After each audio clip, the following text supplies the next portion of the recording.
দর্শক, ধানমন্ডি ৩২ নম্বরের প্রবেশ পথে ব্যারিকেড দিয়ে রেখেছে পুলিশ, বিজিবি ও সেনাবাহিনী। ছাত্র জনতার কোনো উপস্থিতি নেই। ঘটনাস্থলে আছেন সহকর্মী শেখর আজাদ। বিস্তারিত জানাতে সরাসরি যুক্ত হচ্ছে তার সঙ্গে। শেখর, আপনি আমাকে শুনতে পাচ্ছেন নিশ্চয়?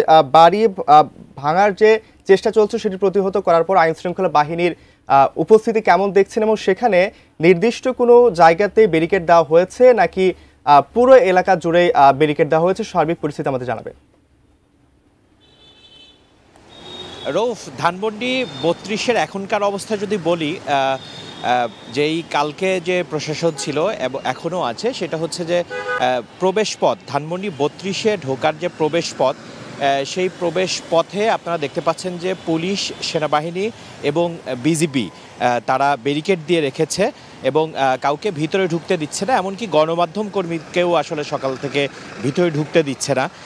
কিন্তু সাধারণ মানুষের কোনো আনাগোনা আজকে আমরা দেখতেছি না। উৎসুক জনতা যেমন গতকালকে এসেছিল, গতকালকে শেখ হাসিনার রায়কে কেন্দ্র করে ধানমন্ডি ৩২-এ যে দুপুরের পর থেকে যেই একটা অস্থিরতা বিরাজ করছিল এবং রাত 12টা দুপুর 12টার পর থেকে যে এখানে এক্সকেভেটর নিয়ে যে উৎসুক জনতা যে ভাঙার জন্য এসেছিল, সেটা আপনারা জানেন যে পুলিশ, সেনাবাহিনী এবং র্যাব, বিজিপি এরা এখানে অবস্থান করছিল এবং তাদেরকে সেটা ঠেকিয়ে দিয়েছে। তারা এটা ভাঙার জন্য ধানমন্ডি ৩২-এর ভিতরে যেতে পারেনি। এমনকি গতকালকে যেটা ছিল সেটা হচ্ছে আসতে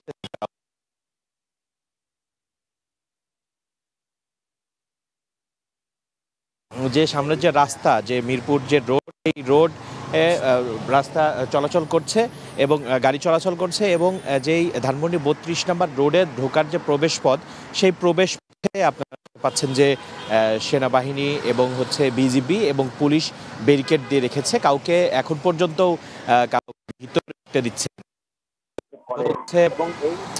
এখন পর্যন্ত কোনো যেই গতকালকের মতো যে উৎসুক জনতা, ছাত্র জনতা বা তারা কিন্তু যায়নি। তারা এখন পর্যন্ত যে কালকে দিনভর যে সংঘর্ষ, সেই সংঘর্ষ কিন্তু রাতেও কিছুটা ছিল। রাত 10টা পর্যন্তও শেষ হচ্ছে। দেখা গিয়েছে পুলিশ ছত্রভঙ্গ করতে তাদের উপরে সাউন্ড গ্রেনেড, টিয়ারশেল নিক্ষেপ করে এবং এই রাত বাড়ার সাথে সাথে আসলে যে উৎসুক জনতার কিন্তু প্রশাসনের পক্ষ থেকে যাদেরকে এখানে মোতায়েন করা হয়েছিল, পুলিশ, সেনাবাহিনী, তারা কিন্তু যায়নি। তারা এখন পর্যন্তও আছে এবং ধানমন্ডি ৩২-এর যে প্রবেশ পথ, সেই প্রবেশ পথ ব্যারিকেড দিয়ে আটকে তারা রেখেছে। ধানমন্ডি ৩২ থেকে মারুফ, এই ছিল আমার কাছে সর্বশেষ।